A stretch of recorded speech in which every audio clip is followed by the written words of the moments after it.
Americans are feeling the pinch of soaring inflation. It's not really a pinch, is it? It's really a punch to the gut every day. A new Fox News poll finds that 93% of voters are extremely or very concerned about rising prices. 93%, more than half, changing their travel plans this summer because of high gas prices, surging gas prices. 70% have had to cut back on other spending to afford necessities. 75% say inflation has caused them financial hardship over the last 6 months. Joining the conversation all morning long, Mitch Roschelle and Whiton. Mitch, your reaction to this? As Kevin Hassett pointed out last week, with Maria, former chairman of the Council of Economic Advisors, in the last 2 months, inflation for everyday items, necessities that people need, is running at an annualized rate of 32%. You know, if you look at the inflation headline number from last week, when you strip out food and energy and just get to the core inflation, that grew 6%. So those are the, the real basket of things that we, go to live with every single day. So that is really disturbing. But it's really almost a 1-2 punch, and that's why the polling is so awful.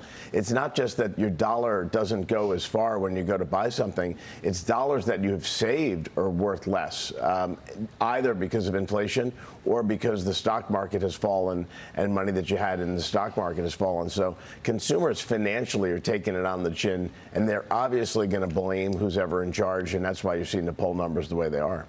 Christian, I'll say it. I said it before. I'll say it again. This inflation would be so much worse if Joe Biden and the Democrats had gotten their way.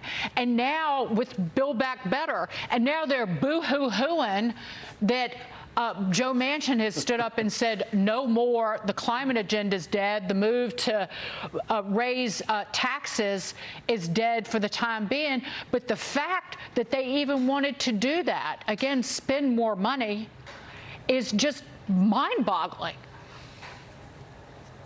It is. It's amazing that it's come down to Joe Manchin, that magnificent progressive dream crusher, to stop the Democrats from doing this. And Bernie Sanders can complain all day about Republicans, but their challenge here actually isn't to get to 60 votes for cloture in the Senate. They can't even get to 50 votes to bring in Kamalama Ding Dong, the vice president, to break the tie. They just have no support for that.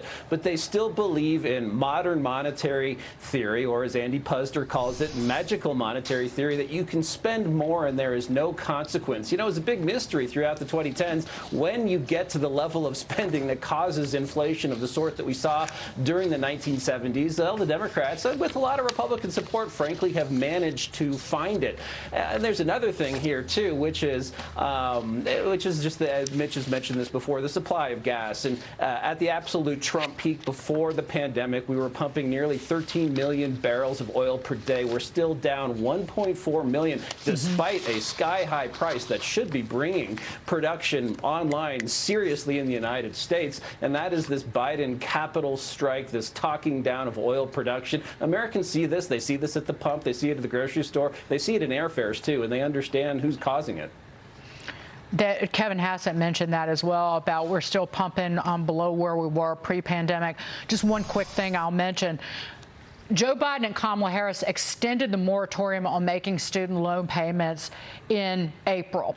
Inflation was already running at an 8.5% annualized clip, and the unemployment rate was at 3.6% at that time. That is stimulus for rich people, and it expires in August. Mark my words, I bet you they wind up extending it. Again, that's stimulus at a time when you need to be removing stimulus. Right, Christian? Yeah, exactly. If you look at the money, too, bailing out states that spent the most money and shut down their economies the hardest, like Hawaii, for example, shut down its tourist economy, was about at the point where it's going to have to furlough state employees, and in comes Joe Biden, in comes this huge bailout. And that's another reason I think we're going to see a negative GDP number is government spending, which is a component of GDP. We're still spending way too much. We're still spending more than $1 trillion each year than we take in, but that is coming down.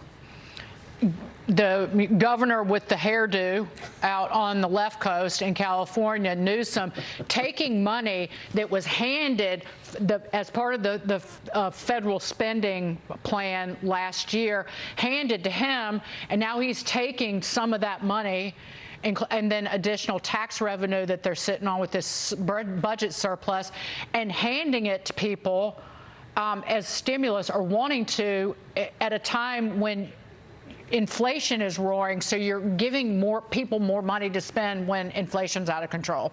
Upside down. But that's actually federal taxpayer dollars that Newsom's sitting on.